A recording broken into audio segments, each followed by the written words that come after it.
Good morning students. आता बघा आपण सॉलिड स्टेट चॅप्टर बघतो आणि आतापर्यंत आपण बघितलं होतं का solid states are broadly classified into two types.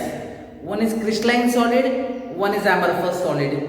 मागच्या दोन लेक्चरमध्ये आपण क्रिस्टलाइन सॉलिड आणि ॲमॉर्फस सॉलिडचे सगळं डिटेल इन्फॉर्मेशन बघितलं, त्याचं डिस्टिंग्विशिंग पॉईंट पण बघितलं. आता आपल्याला या चॅप्टरमध्ये जास्त फोकस करायचं crystalline सॉलिडमध्ये. And these crystalline solids are further classified. See here, classification of crystalline solid. These crystalline solids are further classified into four types. What are that four types? Ionic solid, molecular solid, covalent or network solid, metallic solid. हा जो crystalline solid असतो याला classify केलं चार type मध्ये. कोणते ते चार टाइप? पहिले आयोनिक सॉलिड, दुसरा आहे मॉलिक्युलर सॉलिड, तिसरा आहे कोव्हलंट किंवा नेटवर्क सॉलिड आणि चौथा आहे मेटॅलिक सॉलिड. तर एक एक आपण आता काय करणार आहे, डिटेल मध्ये स्टडी करणार आहोत. तर सगळ्यात स्टार्टिंगला आपण घेणार आहोत आयनिक सॉलिड. सगळ्यांनी इकडे फोकस करायचं. मी काय लिहितो इथं बघा. We are talking about first that is ionic solid. Now see here, this word ionic means what? Ions are present. Word ionic means what? Ions are present. And generally which ions? One is cation, one is anion. Cation means an element having positive charge and anion means element having negative charge. Correct? Now see here. Ionic solid. Ionic.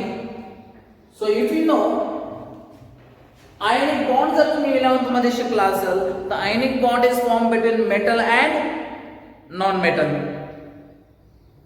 Now I'll give you an example. If you take an example of NaCl and we are talking about its solid state, म्हणजे जे मीठ आहे ते solid state मध्ये. Okay. Now sodium atomic number is 11. So what is its electronic configuration? Its electronic configuration is 281. Correct? Chlorine atomic number 17. So what will be its electronic configuration? 287. And as you know, in order to become stable, it should have completed its octet. Stable होण्यासाठी त्याने त्याचा octet complete केलं पाहिजे. बघा आता sodium बघा 281 आहे का ऑक्टेट कंप्लीट? नाही, कारण लास्ट शेल मध्ये किती इलेक्ट्रॉन्स आहे? एक इलेक्ट्रॉन. म्हणजे आणखीन याला किती इलेक्ट्रॉनची गरज आहे? 7 इलेक्ट्रॉनची. पण 7 इलेक्ट्रॉन्स घेण्याऐवजी जर हा इलेक्ट्रॉन याने हा जो एक इलेक्ट्रॉन मी सर्कल केला, हा जर याने क्लोरीनला दिला, instead of taking 7 electrons, if this 1 electron is giving to chlorine, if sodium is giving 1 electron to this chlorine, sodium ने जर एक इलेक्ट्रॉन क्लोरीन ला दिला तर सोडियम बघा इथे लिहितो मी. सोडियम ने जर एक इलेक्ट्रॉन दिला तर आता सोडियम काय होईल? 2 आणि 8 आहे का ऑक्टेट कंप्लीट? आता आहे, कारण हा एक इलेक्ट्रॉन याला दिला. क्लोरीन 288. का बरं 288? इथं 7 होता, याने एक इलेक्ट्रॉन याला दिला. मग सोडियमने किती इलेक्ट्रॉन लूज केले? एक इलेक्ट्रॉन. म्हणजे सोडियम इज +1. केमिस्ट्री मध्ये प्लस साइन म्हणजे तितके इलेक्ट्रॉनची डिफिशियन्सी, ज्याला आपण कटायन आणि अनायन असं पण म्हणतो.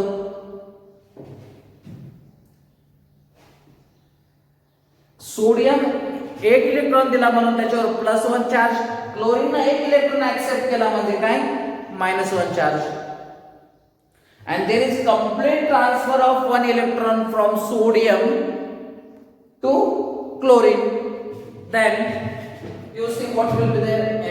Na+1 Cl -1 +1 -1 will be cancelled. You will get NaCl. Okay. Rough करतो बघा. आता हा Na+1 and Cl minus 1, there are oppositely charged particles you see. Sodium is plus 1, chlorine is minus 1. So there will be very strong force of attraction between them.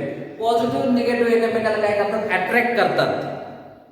Ions म्हणजे काय? Cation असणार, अनायन असणार. बरोबर. आता there is a very strong force of attraction between oppositely charged particle. Oppositely charged particle मध्ये खूप strong force of attraction असतं आणि त्या strong force of attraction आता +1 -1 कॅन्सल होईल आणि याच्यातलं जे force of attraction आहे त्याला आपण electrostatic force of attraction.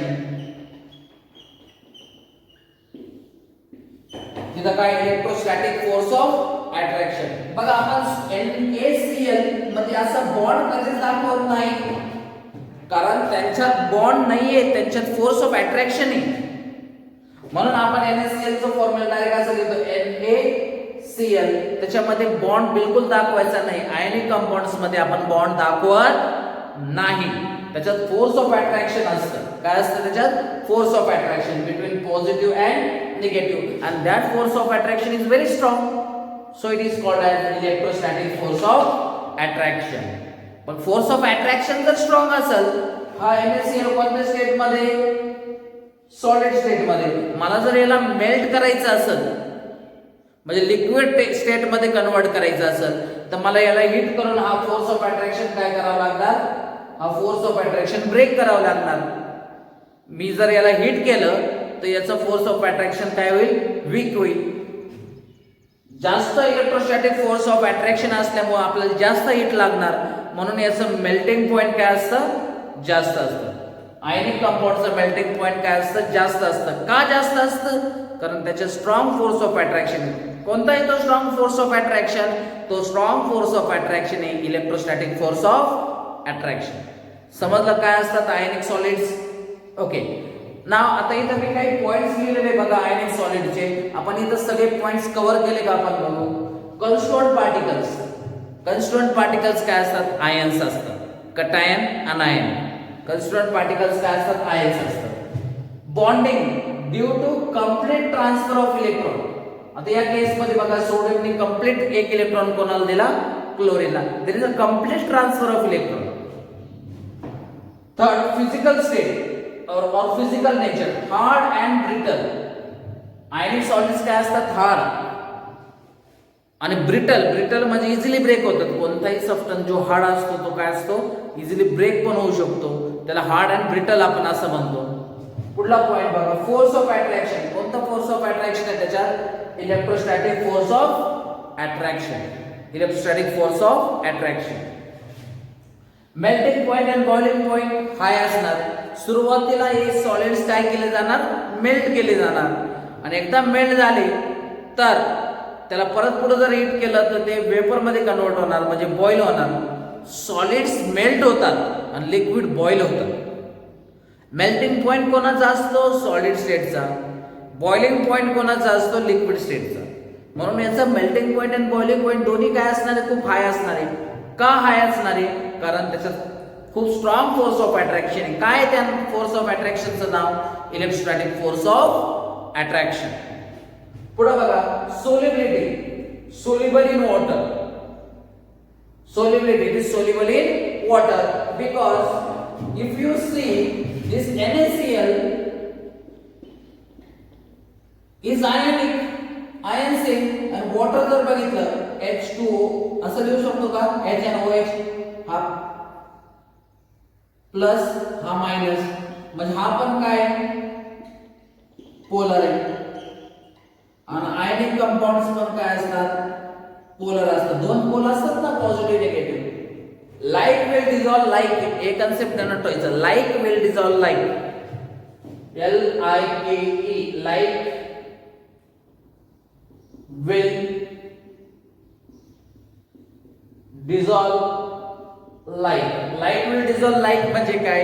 Ionic compounds हे आयनिक सॉल्व्हेंट मध्ये डिसॉल्व होतात आणि नॉन आयनिक कंपाऊंड्स हे नॉन आयनिक सॉल्व्हेंट्स मध्ये डिसॉल्व होतात.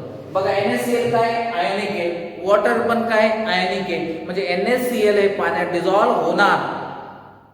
मीठ हे पाण्यात डिझॉल्व्ह होतं. बघा, solubility soluble in water but insoluble in organic solvent. आता ऑर्गॅनिक सॉल्व्हंट इथं काय दिलं, CCl4. CCl4. आपण याच्यात कोण पॉझिटिव्ह आहे कोण निगेटिव्ह डिस्टिंग्विश करू शकत नाही, म्हणून आपण याला नॉन आयनिक म्हणतो. आणि नॉन आयनिक मध्ये NaCl हा आयनिक असल्यामुळे तो सोल्युबल होत नाही. पुढला point, electrical conductivity. Electrical conductivity. बघा, इलेक्ट्रिक कंडक्टिव्हिटी साठी काय पाहिजे, फ्री आयन्स पाहिजे. इलेक्ट्रिकल कंडक्टिव्हिटी साठी काय पाहिजे, फ्री आयन्स पाहिजे. इलेक्ट्रिसिटी एका पॉइंट पासून दुसऱ्या पॉइंट पर्यंत त्यांनी कॅरी केली पाहिजे. बघा, NaCl. now I am talking about its solid state. Na+Cl-. खूप स्ट्रॉंग फोर्स ऑफ अट्रॅक्शन आहे, म्हणून हे आयन्स फ्री आहे का? Is this ions free? No, this ions are not free. Means solid NaCl will not conduct electricity. Solid NaCl will not conduct electricity. But if I dissolve it into water, मी जर त्याला water मध्ये dissolve केलं, मग आपण कोणतं state बनवतो, त्याचं aqueous state. तर पाण्यात गेल्यानंतर Na+ सेपरेट होणार, Cl- सेपरेट होणार. म्हणजे काय तयार झालं इथं, फ्री आयन्स तयार झाले. Means in aqueous state Na+ will be separate, Cl- will be separate. Now free ions are generated, so it will conduct electricity. म्हणून तो काय करणार, इलेक्ट्रिसिटी कंडक्ट करणार आहे. जर पाण्यात डिझॉल्व न करता मी फक्त त्यांना मेल्ट केलं, टेम्परेचर देऊन काय केलं, मी त्यांना मेल्ट केलं, म्हणजे now we are talking about its molten state. Molten म्हणजे आपण त्याला फक्त हीट करून मेल्ट केलं. आणि ॲक्वेस वर्ड आला का, म्हणजे आपण त्याला पाण्यात डिझॉल्व केलं. In molten state again this Na+ and Cl- will be separate. कारण मोल्टन म्हणजे काय होणार, फोर्स ऑफ अट्रॅक्शन वीक होणार आणि ते Na+ सेपरेट जाणार, Cl- सेपरेट जाणार. म्हणून नीट समजून घ्या, सॉलिड स्टेट मध्ये it will not conduct electricity, but in aqueous or molten state it will definitely conduct electricity because of free ions. Because of free ions. See here I have written electrical conductivity. Molten state and aqueous state, they conduct electricity due to free ions. They will conduct electricity due to free ions. तर आपला हा पहिला point झाला, त्याचं नाव काय आहे, ionic solids.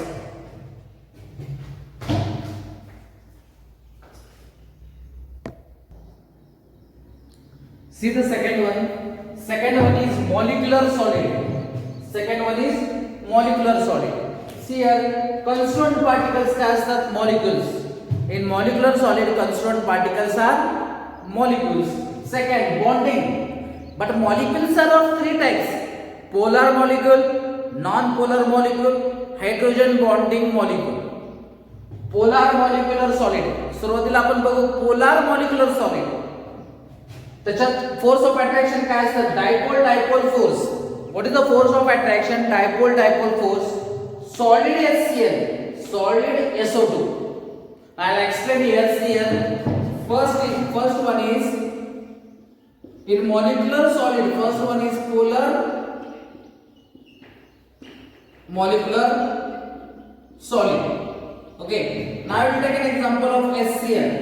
And HCl is in gaseous state. But here we are talking about solid state. Means gases are cooled and with pressure they are compressed. HCl gas ला solid मध्ये कन्वर्ट केलं. मग solid मध्ये convert केल्यानंतर सुरुवातीला आपण हा HCl कसा फॉर्म झाला आहे ते बघू. Okay, HCl is formed between H and Cl. Correct. Hydrogen has one electron in its valence shell, while chlorine's atomic number is 70. So 2, 8, 7. How many electrons are there in valence shell? 7. 1, 2, 3, 4, 5, 6, 7. क्लोरीनच्या valence shell मध्ये किती electrons आहेत? 7. त्याला किती इलेक्ट्रॉनची गरज आहे? 8. म्हणजे आणखी एक इलेक्ट्रॉन पाहिजे, कारण त्याला स्वतःचा ऑक्टेट कंप्लीट करायचा, स्वतःला त्याला स्टेबल व्हायचंय. मग क्लोरीन 8 इलेक्ट्रॉन हे हायड्रोजन कोण मागणार झाले काय 8 बघा 1 2 3 4 5 6 7 8 now hydrogen has one electron in its outermost shell to complete its duplet स्टॅबिलिटीचे दोन कंडिशन एक तर ऑक्टेट किंवा डुप्लेट डुप्लेट जर कंप्लीट करायचं असेल त्याने आणखीन एक इलेक्ट्रॉन पाहिजे त्याला मग हा बघा हा हायड्रोजन आणखी हा इलेक्ट्रॉन घेईल म्हणजे काय तयार झालं आपल्याला H बॉन्ड Cl तर या बॉन्डला आपण कोव्हलंट बॉन्ड म्हणतो या बॉन्डला कोणता बॉन्ड म्हणतो covalent bond form by sharing of electron यांनी शेअर केले इलेक्ट्रॉन यांनी कंप्लीट ट्रान्सफर केलेले नाहीये कंप्लीट ट्रान्सफर केले तर आयनिक बॉन्ड आणि इलेक्ट्रॉन शेअर केले तर कोणता bond covalent bond if the electrons are completely transferred it is called as ionic bond and if electrons are shared it is called as covalent bond so HCl is a covalent bond okay now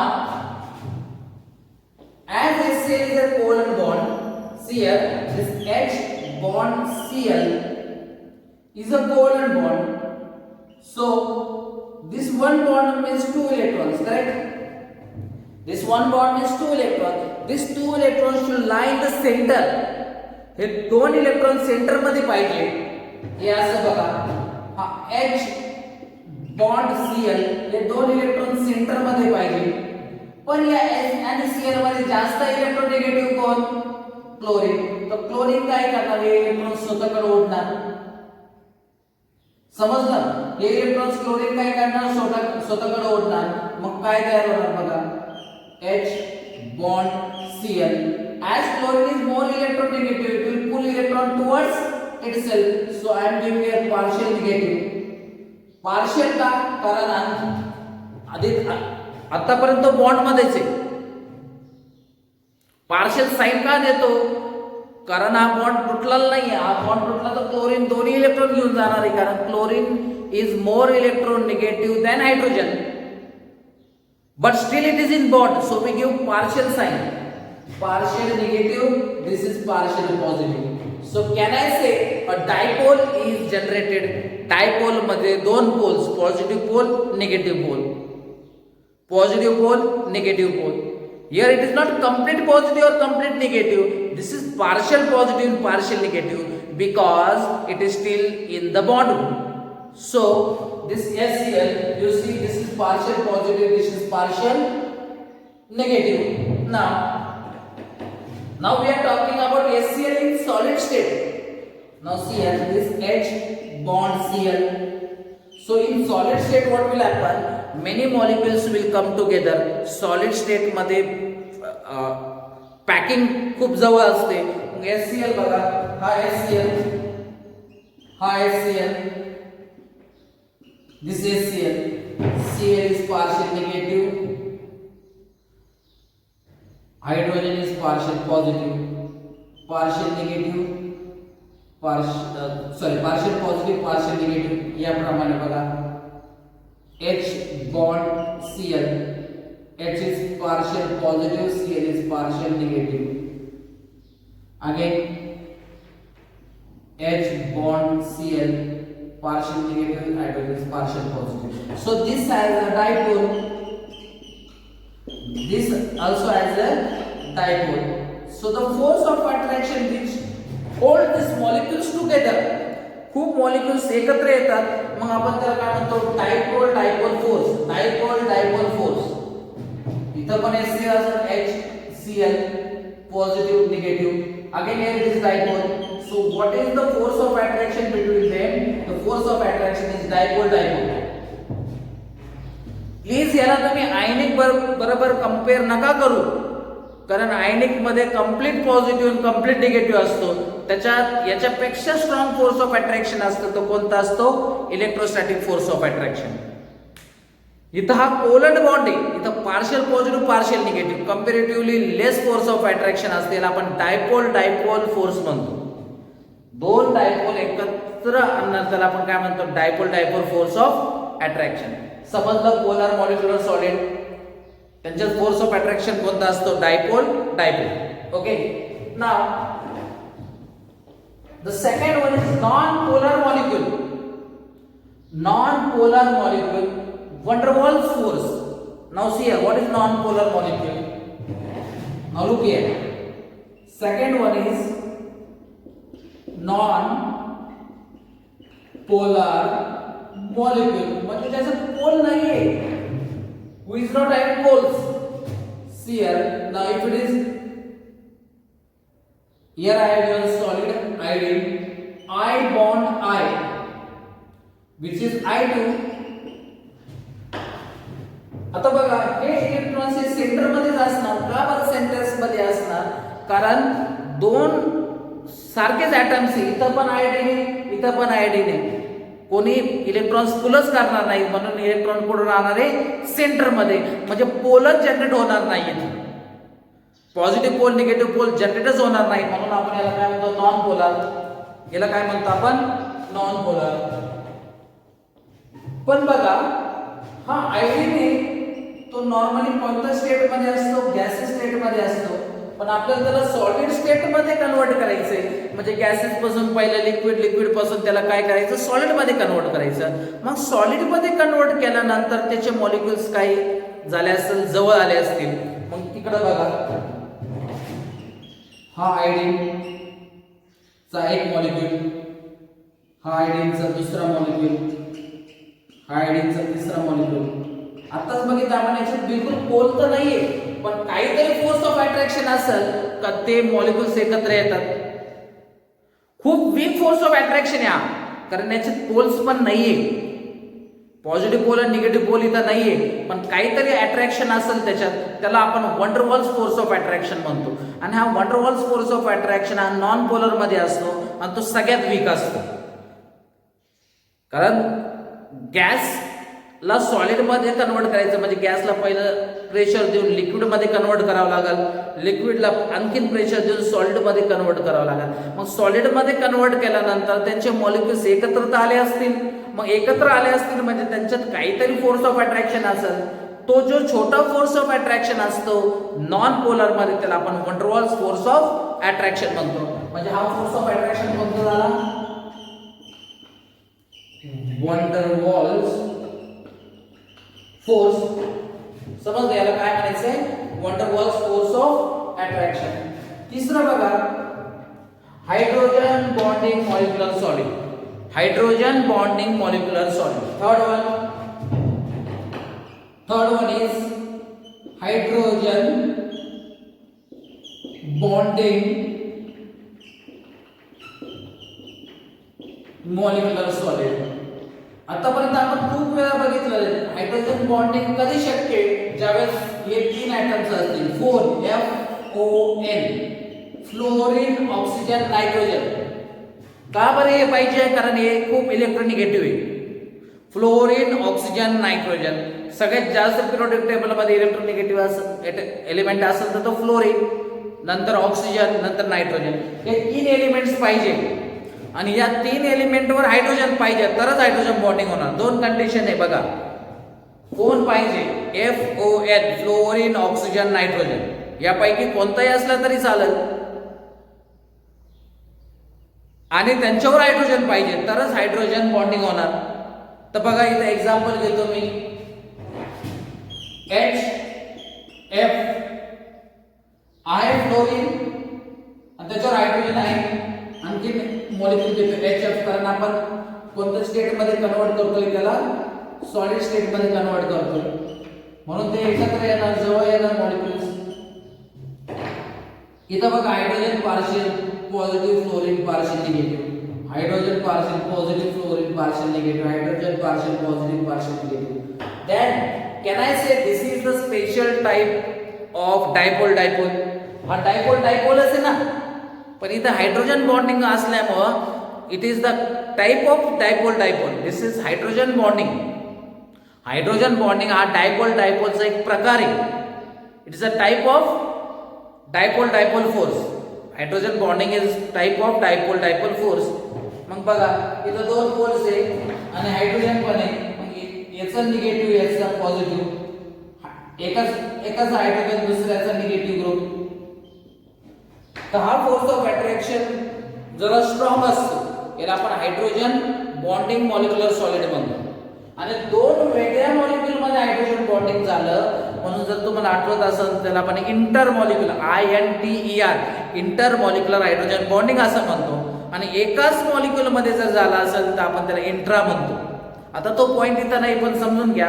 hydrogen bonding हे दोन प्रकारचे असतात, inter आणि intra. Inter म्हणजे INTER inter म्हणजे दोन वेगळ्या molecule मध्ये आणि इंट्रा म्हणजे एकाच मॉलिक्युल मध्ये. तर हा हायड्रोजन बॉन्डिंग मॉलिक्युलर सॉलिड समजला तुम्हाला. ओके, तर पुढे बघा. तर मॉलिक्युलर सॉलिड्स कॉन्स्टंट पार्टिकल्स कोण असतात? मॉलिक्युल्स ते किती टाइपचे असतात? पोलार, नॉन पोलार आणि hydrogen bonding. Polar, non polar, hydrogen bonding. What is the physical nature? Physical nature ते काय असतात? सॉफ्ट असतात. कारण इलेक्ट्रोस्टॅटिक फोर्स ऑफ अट्रॅक्शन खूप स्ट्रॉंग असल्यामुळे ते हार्ड होते. इथं comparatively weak force of attraction आहे. एक तर डायपोल असणार तो पण वीक आहे, वंडरवॉल्स त्याच्यापेक्षा वीक आहे, किंवा हायड्रोजन बॉन्डिंग. आयनिक बॉन्डिंग मध्ये फोर्स ऑफ अट्रॅक्शन खूप स्ट्रॉंग होतं, त्याला आपण इलेक्ट्रोस्टॅटिक फोर्स ऑफ अट्रॅक्शन म्हणतो. याचं फोर्स ऑफ अट्रॅक्शन वीक असल्यामुळे याचं मॉलिक्युल्स कसे असतात? सॉफ्ट असणार. Melting point and boiling point is low. कारण फोर्स ऑफ अट्रॅक्शन जर लो असली तर melting point and boiling point निश्चितच लो असणार, कारण आपल्याला त्याला ब्रेक करायला कमी हीट द्यावं लागणार. Okay, we need to heat at lower temperatures in order to melt it or in order to boil it. Next one is electrical conductivity. Electric conductivity, here I written they are insulators. Insulator means they are bad conductor of electricity because here ions are not free. Now if you see in polar, there is force of attraction. What is that force of attraction? Dipole-dipole interaction. In hydrogen bonding also you see the hydrogen of one atom and any electronegative atom like FON of another elements are attracted towards each other. तर तिथं strong force of attraction आहे, म्हणजे इथं free ions नाहीये. Free ions नसल्यामुळे ती bad conductor of electricity. What about solidity in water? Polar molecules already pole आहे. Polar poles are there, positive pole, negative pole, and I said polar means it is polar and water is also polar. Like dissolves like, so it will be soluble, but non-polar will be insoluble. Non-polar means there are no poles in it, while water is polar, so it will be insoluble. And I said the hydrogen bonding is a type of dipole-dipole. If dipole is soluble, hydrogen bonding also will be soluble.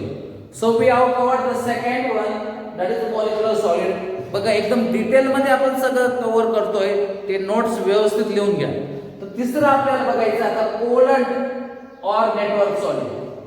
कोवलंट और network solid.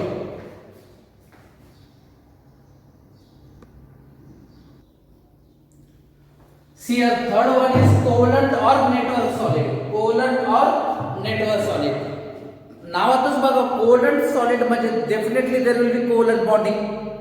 Definitely there will be covalent bonding. Covalent bonding. Now why it is called as network solid? याला network solid का म्हटलं जातं? तर इथं आपण पहिला point लिहिला बघा, कन्स्टिट्यूएंट पार्टिकल्स. याच्यात कन्स्टिट्यूएंट पार्टिकल्स काय असतात? ॲटम्स असतात. कन्स्टिट्यूएंट पार्टिकल्स इथं काय असतात? ॲटम्स असतात. Bonding, covalent bond due to electron sharing. Covalent bond is formed due to electron sharing. Now, if I take an example, बघा इथे example देऊन तुम्हाला समजून सांगतो. If I take an example of diamond, diamond is an example of covalent solid. आता diamond मध्ये काय असतं? diamond म्हणजेच कार्बन. diamond म्हणजेच कार्बन. तर कार्बनची व्हॅलेन्सी किती असते? कार्बनचा atomic number is 6. So its electronic configuration will be 2 and 4. So how many valence electron it has? किती valence electron आहे? 4. आपण याचं valence electron 4. आणि valency म्हणजे त्याला स्टेबल होण्यासाठी किती इलेक्ट्रॉनची गरज आहे? त्याला स्टेबल होण्यासाठी आणखीन 4 इलेक्ट्रॉनची गरज आहे. म्हणजे याची valency पण 4 आहे आणि याचे valence electron पण 4. बघा मग डायमंड मध्ये काय असतं? एक कार्बन 4 कार्बनला अटॅच असतो, कारण कार्बन किती बॉन्ड फॉर्म करू शकतो? 4. एक कार्बन 4 कार्बनला अटॅच असतो. मग हा कार्बन पण पुढे जाऊन 4 कार्बनला अटॅच असतो. 1 2 3 4. हा कार्बन पण 4 कार्बनला.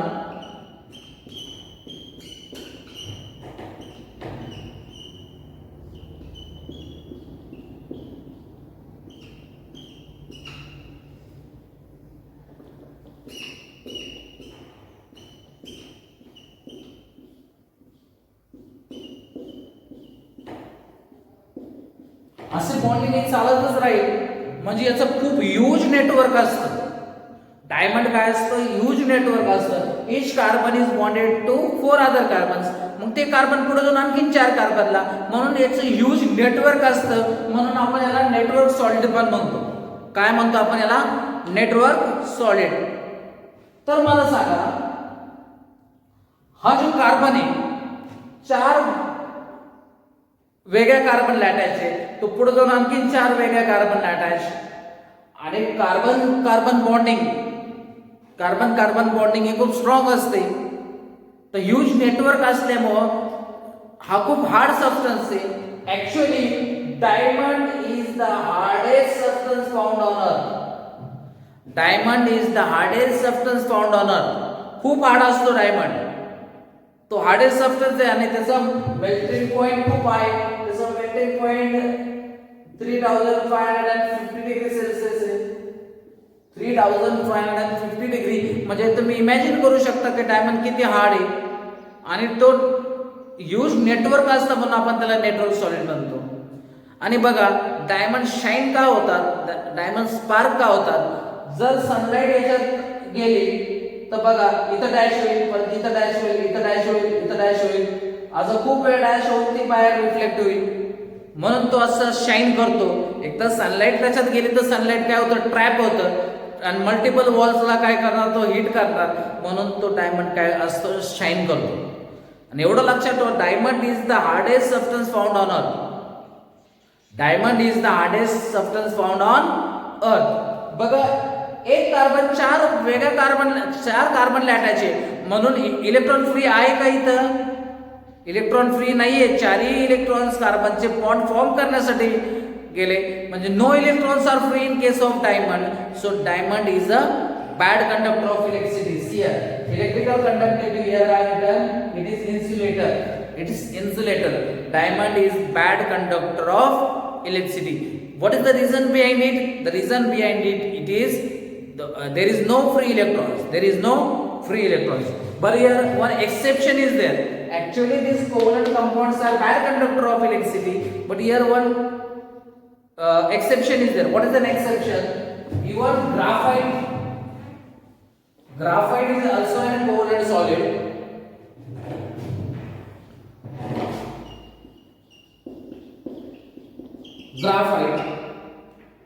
Graphite is also made up of carbon.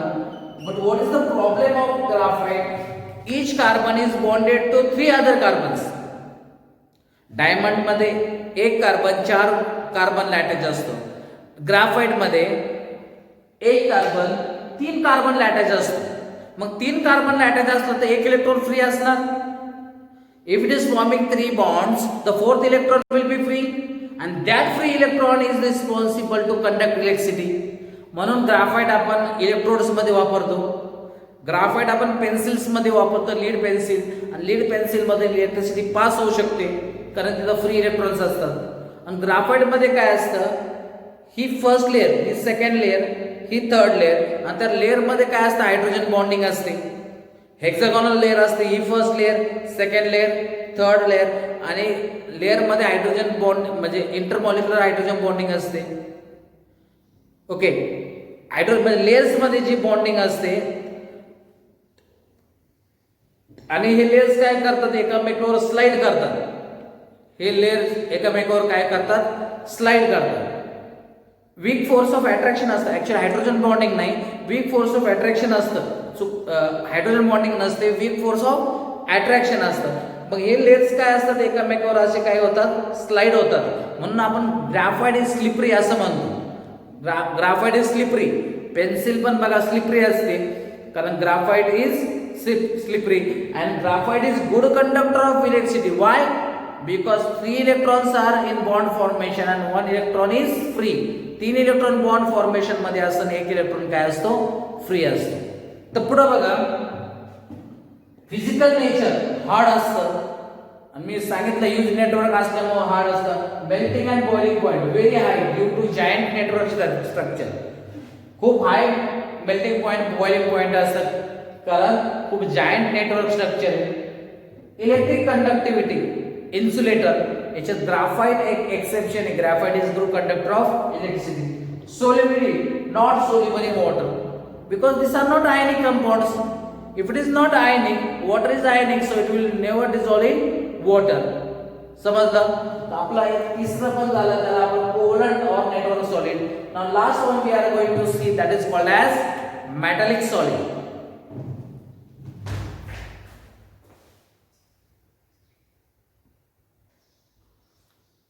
See here, the last one is metallic solid. Now name itself tells you metallic solid means there will be metal. Okay, now I have taken an example of iron, that is Fe.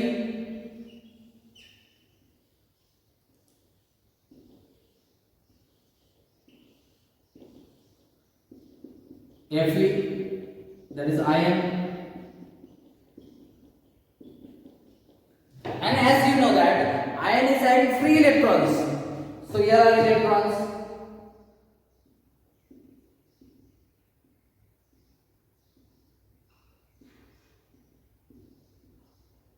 हे काय असतात? Electrons असतात आणि electrons काय असतात? Free असतात आणि ते इकडून तिकडे मूव्ह होऊ शकतात. म्हणून आपण याला असं पण म्हणतो C of electrons.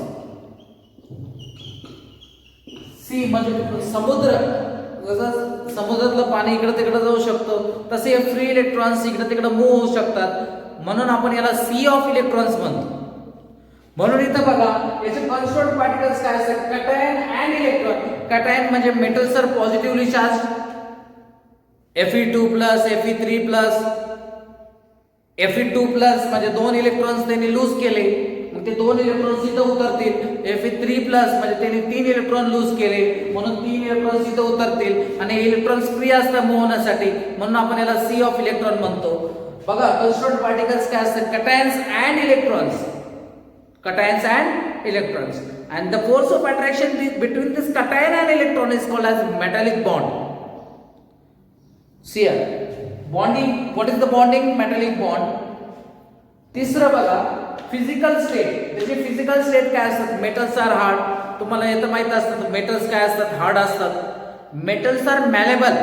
मॅलेबल means what? If you beat the metal it will convert into sheet. जर तुम्ही हातोडी घेऊन मेटलला हिट केलं तर ते काय होणार आहे? फ्लॅट शीट मध्ये कन्वर्ट होतं. त्या प्रॉपर्टीला आपण मॅलेबिलिटी म्हणतो. बरोबर. आपण जर बघितलं तर आयनचे मोठे मोठे शीट्स भेटतात आपल्याला. मग इंडस्ट्रीत काय केलं जातं? त्या मेटलला हॅमर करून त्याचं फ्लॅट शीट बनवलं जातं. त्या प्रॉपर्टी आपण म्हणतो मॅलेबिलिटी. पुढे it is highly ductile. Ductile means it can be drawn into wires. आयनच्या वायर्स भेटतात बघा, तर आयर्न हा वायर्स मध्ये पण कन्वर्ट करता येतो. गोल्ड हा वायर मध्ये पण कन्वर्ट करता येतो, म्हणून आपण त्याच्यापासून ऑर्नामेंट्स तयार करतो. Gold is highly malleable and ductile. Gold सगळ्यात मॅलेबल अँड डक्टाईल असतो. तर काय शिकलो आपण? Physical nature. It is hard, it is malleable, it is ductile. Melting and boiling point. Obvious if it is very hard and iron, इथं आयनचं example घेतलं पण तुम्ही कोणत्याही मेटलचं एक्झाम्पल घ्या, मेटलचं boiling point and melting point खूप हाय असतं. Okay, next one electrical conductivity. As you know copper wire, iron metal are good conductor of electricity. Why they are good conductor of electricity? Because of this. What is this? Electrons. And how are they? Free to move. They are free to move from one point to another. So definitely they will be good conductor of electricity. तर अशा पद्धतीने आपण हे 4 point cover केले, एकदम detail मध्ये cover केले points. बघा, classification of crystalline solid. Crystalline सॉलिड्सचे 4 मेन टाइप्स मध्ये क्लासिफाय केलं जातं. पहिलं आयनिक सॉलिड, दुसरं मॉलिक्युलर सॉलिड. आणि मॉलिक्युलर सॉलिड मध्ये पण 3 टाइप आहे. Polar molecular solid, non polar molecular solid, in hydrogen bonding molecular solid. नंतर आपण शिकलो कोव्हलंट और नेटवर्क सॉलिड, खूप जायंट नेटवर्क असतं. आणि लास्ट शिकलो आपण मेटॅलिक सॉलिड. बघा माझ्या मागे रिवाइज करा. आयनिक सॉलिड्स, आयनिक सॉलिड्स मध्ये आयन्स असतात. आयन्स असताना म्हणजे खूप स्ट्रॉंग फोर्स ऑफ अट्रॅक्शन असतात. खूप स्ट्रॉंग फोर्स ऑफ अट्रॅक्शनला आपण काय म्हणतो? काय काय असतो तो force of attraction? Electrostatic force of attraction. दुसरं आहे मॉलिक्युलर सॉलिड. मॉलिक्युलर सॉलिड पण 3 प्रकारचे असतात. पोलार मॉलिक्युलर सॉलिड, पोल्स असतात त्याच्यात. पोलर मॉलिक्युलर सॉलिड त्याच्यात डायपोल फोर्स असतो. पोलार मध्ये काय असतं? Dipole force. नॉन पोलर त्याच्यात पोल्स नसतात म्हणून वीक फोर्स ऑफ अट्रॅक्शन असतं, ज्याला आपण वडरवॉल्स फोर्स ऑफ अट्रॅक्शन म्हणतो. नंतर हायड्रोजन बॉन्डिंग मॉलिक्युलर सॉलिड, तिथं 4 पाहिजे, फ्लोरीन, ऑक्सिजन, नायट्रोजन, आणि त्याच्यावर काय पाहिजे? हायड्रोजन पाहिजे. It should have hydrogen. Okay, and then we have seen covalent or network solid. What is covalent or network solid? There is huge network, and here constituent particles are atoms. And last we have seen that is metallic solid. In metallic solid, the constituent particles are cation and electrons. As electrons are free, it will be good conductor of electricity. Okay, so this way we have completed this all 4 points in detail. काही अडचण असेल तर नक्की कळवा. Thank you.